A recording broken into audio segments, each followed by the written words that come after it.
salah satu sahabat Nabi Muhammad SAW,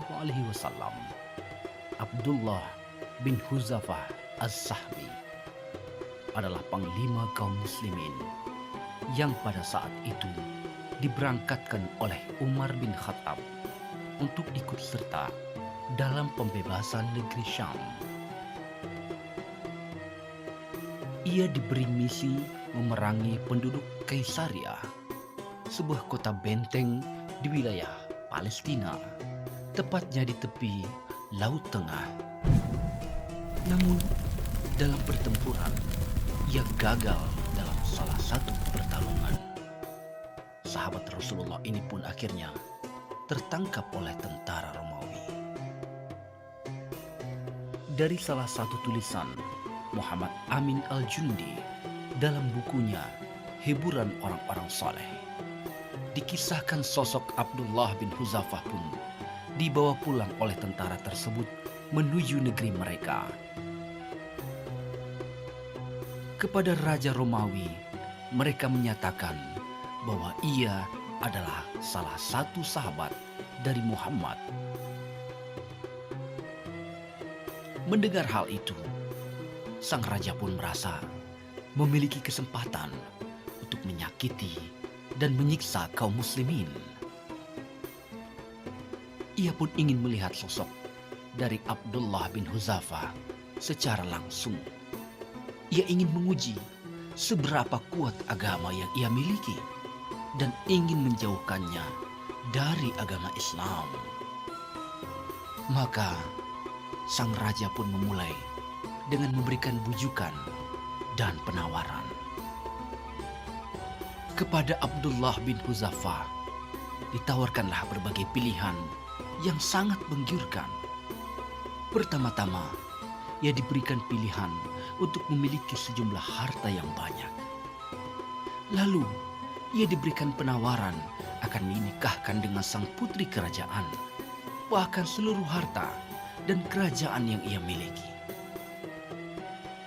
Sang raja berkata, "Apakah kamu mau memeluk agama kami dan aku hadiahkan kepadamu setengah dari kerajaanku?"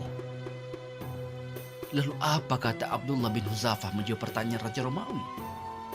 "Seandainya engkau serahkan seluruh kerajaanmu dan seluruh kerajaan Arab, aku tidak akan meninggalkan agama Muhammad Sallallahu Alaihi Wasallam sekejap mata pun."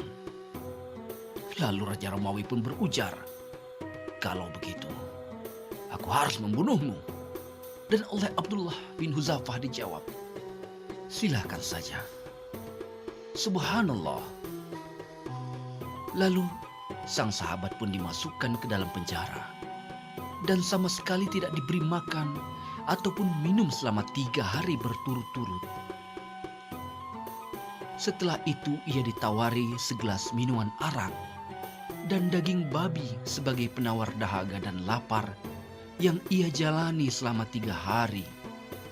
Tentu saja Abdullah bin Huzafah menolaknya.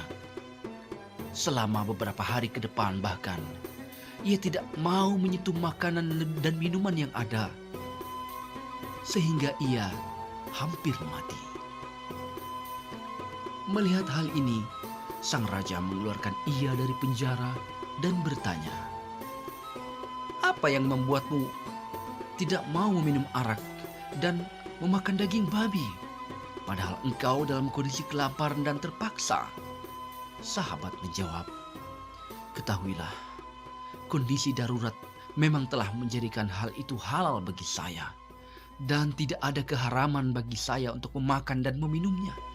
Namun saya lebih memilih untuk tidak memakannya, sehingga saya tidak akan memberikan kesempatan kepadamu untuk bersorak melihat kelemahan iman seorang muslim." Maka Raja Romawi pun memerintahkan agar Abdullah dilemparkan ke dalam air yang mendidih. Namun ketika hendak dilemparkan, sang sahabat itu menangis. Para tentara yang bertugas pun melaporkan hal ini pada raja mereka.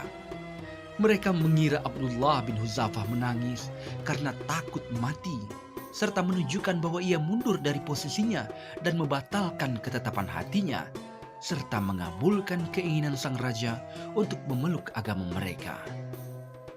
Maka raja pun kembali memanggil sang sahabat dan kembali menawarkan untuk masuk ke agama mereka. Namun jelas hal ini kembali ditolak. Lalu, mengapa engkau menangis? Tanya sang raja. Saya menangis karena saya menyesal. Mengapa nyawaku cuma satu? Aku berharap memiliki nyawa sebanyak rambut yang ada di tubuhku, dan semuanya diceburkan ke dalam panci itu, sehingga semuanya mati di jalan Allah, jawab Abdullah bin Hudzafah. Jawaban ini membuat raja mengakui kekalahannya. Ia merasa memiliki harta, memiliki pangkat, memiliki kekuatan, dan memiliki dunia. Namun berhadapan dengan seorang muslim yang tidak bersenjata dan tidak menyandang apa-apa, ia tidak berdaya. Maka ia pun memberikan tawaran terakhir sebagai bentuk kekalahannya. Demi menjaga martabatnya, maka Raja Romawi ini berkata, "Hai Abdullah bin Hudzafah, maukah kamu mengecup kepalaku? Saya akan membebaskanmu dan melepaskan kamu." Maka mendengar itu sahabat Nabi pun menjawab, "Baiklah, dengan syarat engkau harus melepaskan semua tawanan kaum muslimin yang berada di dalam penjara kalian." Subhanallah, berkat Abdullah bin Hudzafah, 300 tawanan muslimin yang ditangkap dan dipenjarakan oleh Raja Romawi pun akhirnya dibebaskan. Sepulangnya dari kerajaan tersebut, cerita pun sampai di telinga Umar. Ia lalu bergegas mendatangi Abdullah bin Hudzafah dan mengecup kepalanya, lalu berkata, "Harusnya semua umat muslim mencium kepala Abdullah, dan sekarang akulah orang pertama yang mencium kepala Abdullah," ujar Umar sambil mencium kepala sang sahabat Rasulullah SAW itu. Dan perilaku ini pun berikutnya diikuti pula oleh sahabat-sahabat Rasulullah yang lainnya. Wallahu a'lam bishawab.